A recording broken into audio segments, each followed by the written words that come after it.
안녕하세요. 오늘은 관상에 에 대해서 얘기를 해보려고 합니다. 관상이라고 하면 보통 우리가 이제 흥미롭게 보고 있고요.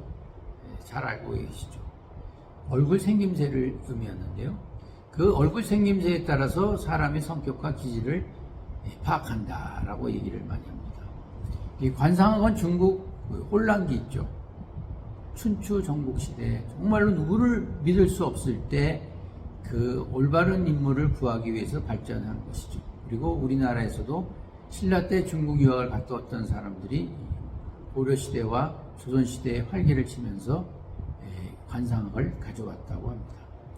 관상을 본다는 것은 두 가지 부분을 보는데요. 첫째가 관형과 찰색입니다. 관형은 눈, 코, 입, 귀, 턱, 이마 이런 얼굴 부분을 보게 되고 있고요. 찰색은 얼굴에 나타난 색깔을 보고 있죠. 그런데 관형은 잘 변하지 않죠. 찰색은 맨날 그 분위기에 따라 변하고 있죠. 그래서 장기적인 이 운세를 보기 위해서는 관형을 보지만 그냥 그 단기 운세를 보기 위해서는 찰색을 본다고 합니다.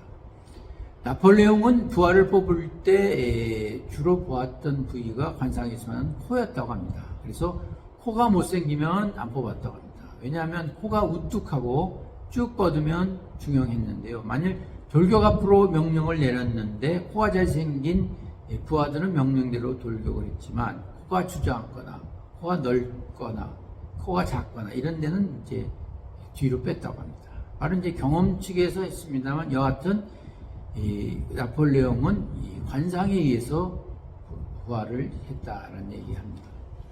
우리나라에도 잘 알려져 있던 대원군 시절의 백운학 씨 이야기인데요. 백운학은 예명이고요. 실제 이름은 박유봉이라고 합니다. 경북 청도 사람인데요. 그리고 아시겠지만 조선시대의 대원군만큼 드라마틱한 인간은 없죠. 그런데 이제 군왕이면서도 궁궐 밖에서 있었던 그 대원군과 거듭나는 그런 인생을 살았다 이렇게 얘기를 하고 있습니다. 모든 그렇습니다. 권력을 잡게 되면 연출을 하기 위해서 많이 들어오게 되죠. 그런데 이제 이 지도자가 되면 과연 자기한테 온 사람이 인간이 어떤 인간이고 어떤 꿍꿍이 속에 있고 어떤 복선과 음모가 있는지 그걸 알아내는 능력이 중요한 거죠. 바로 지인지감이라고 합니다. 그래서 대원군 옆에서 지인지감의 능력을 발휘한 인물이 바로 백운학인데요. 이 백운학이 이 대원군과 만나게 된 것은 명복도련님이라 합니다. 청도에서 이제 관상 공부를 마치고 백운학이 운영국에서 대원군을 만나게 됩니다. 그때 12세 정도 되었던 명복도련님이 제기를 차고 있는데 명복은 그 고종의 아명이죠. 장차 임금이 될 상이다 이렇게 점괘를 아버지에게 내놓습니다. 그러면서 복채를 주셔야죠 이렇게 했습니다.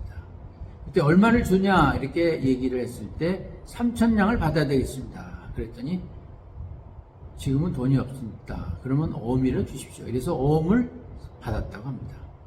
그 대원군 입장에서는 왕이 안 되면 줄 필요 없으니까 했겠죠. 그런데 결국 그 몽벽도로님이 고종임금이 됐다고 합니다. 그래서 이 백운학은 당나귀 3마리를 끌고 운영궁의 대원군 앞에 나타나서 그때 주었던 어음 3,000냥을 주십시오.